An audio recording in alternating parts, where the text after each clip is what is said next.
Hi, everyone. It's Gretchen, your music director. We've been asked to make a greeting to send to you since we won't be having services on December 25th or January 1st this year. I do hope that you've been able to come to some of our festive services that we've had through the month of December.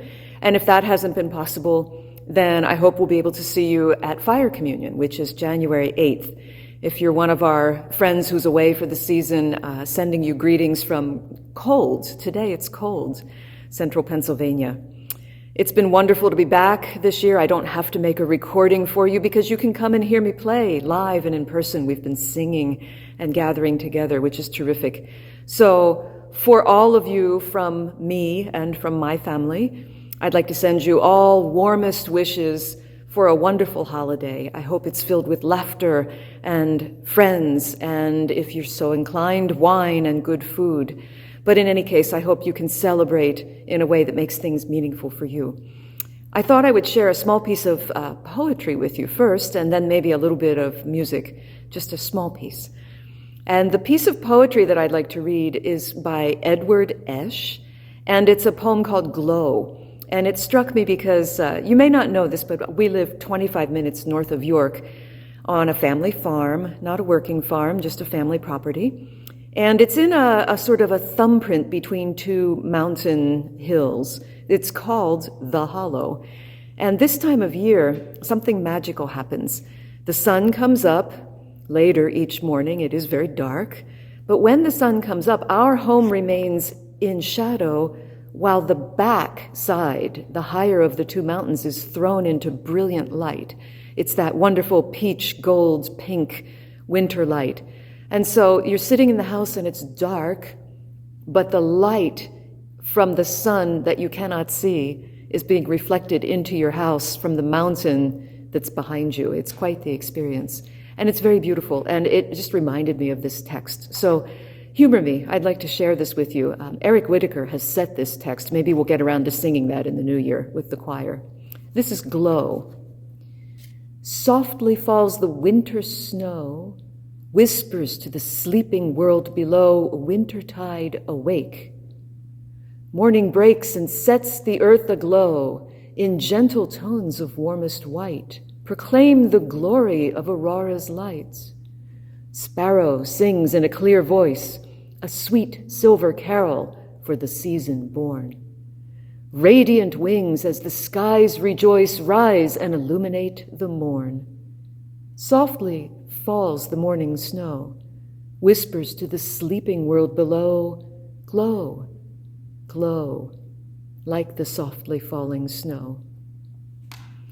That's what it looks like at my house, early in the morning, when it's still dark outside. The light is already shining on the mountain. I hope you have a wonderful holiday, and I don't think I'll sing or play anything. You can come and hear me anytime. Be well, and I'll see you in 2023. Bye.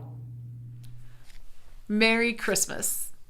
Hi, Unitarian Universalists, Congregation of York. This is Reverend Jen, and this is my part of our staff video greeting card to you for this Sunday, December 25th, when we are not together in person, but I do believe that as a community of faith, we are together in spirit. I'm recording this right after our beautiful Christmas pageant on Sunday the 18th, and I want to bring some of that lovely, happy energy into the space because I know that this can also be a challenging time of year for many. Sometimes it's challenging for me.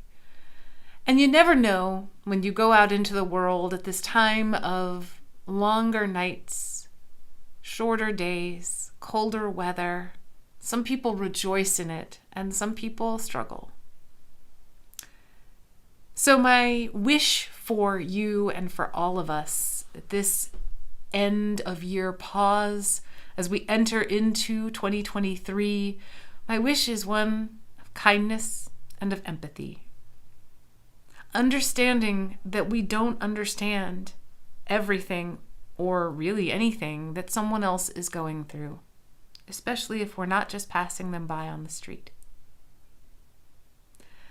You all know I love poetry. So my gift to you this morning is a poem that I think is a lot about empathy. Empathy for Jesus. I Feel Sorry for Jesus by Naomi Shihab Nye. People won't leave him alone.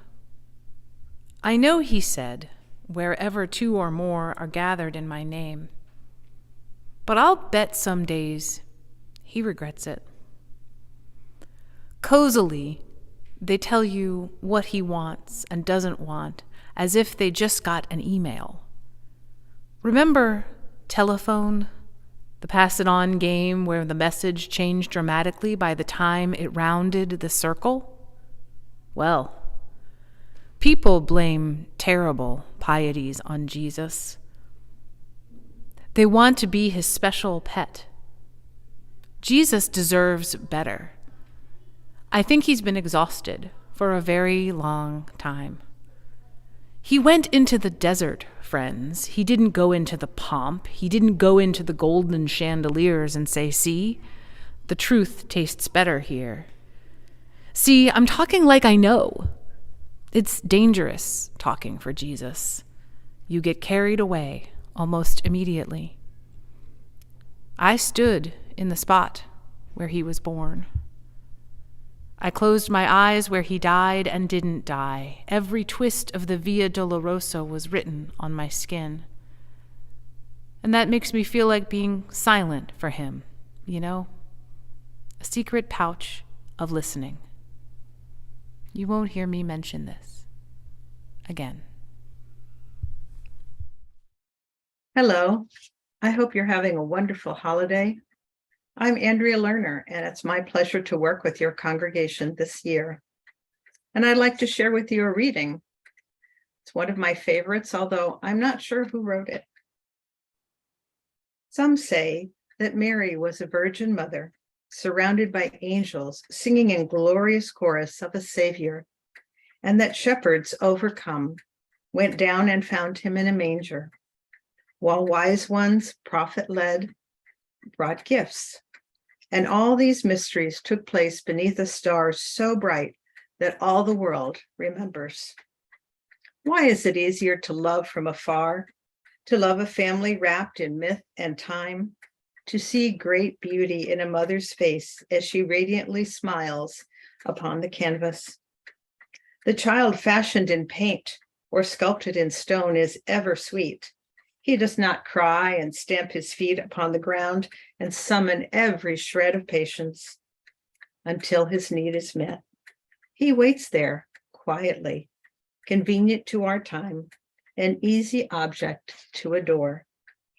To love a child here, now, just as they are, is quite another thing, and sometimes hard to do.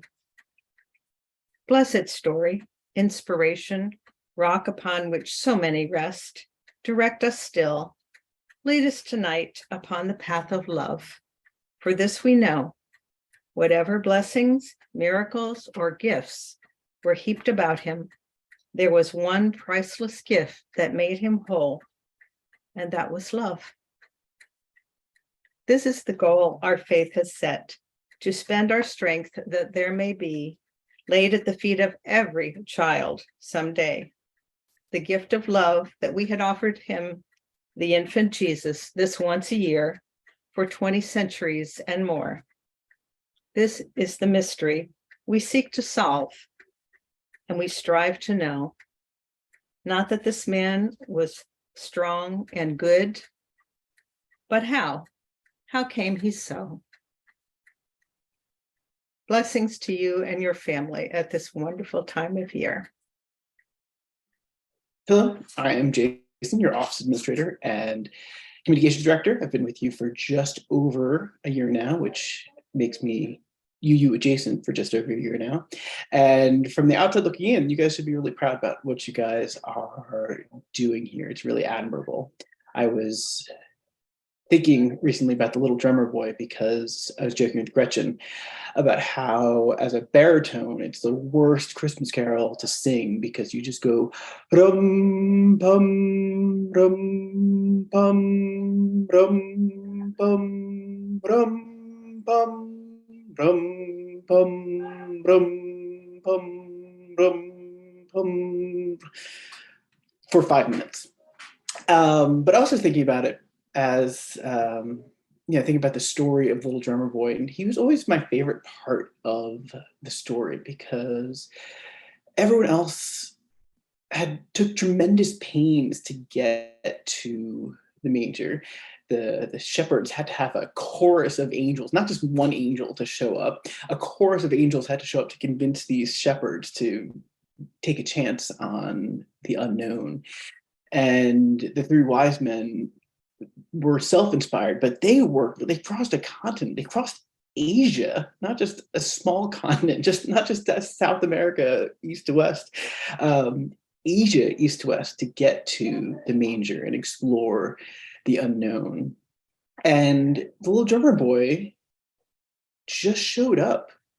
He was just curious and aware of the world around him and was interested in the unknown. He didn't have to work very hard to find the unknown. No one had to push him. No one had to move heaven to get the Little Drummer Boy there. He just showed up. And it made me think of what I've learned about UU so far as the people who show up, but also the people that are curious about the unknown and aware of the world around them. And sometimes mysteries open up to those who are open-minded rather than people who are driven to find the answers. So you are my gift this year. Thank you for teaching me about UUism. And I hope you reflect on your own faith this year about curiosity and the unknown. So thank you. Bright blessings on you at this time of year, and Happy New Year. I'll look forward to seeing you all soon.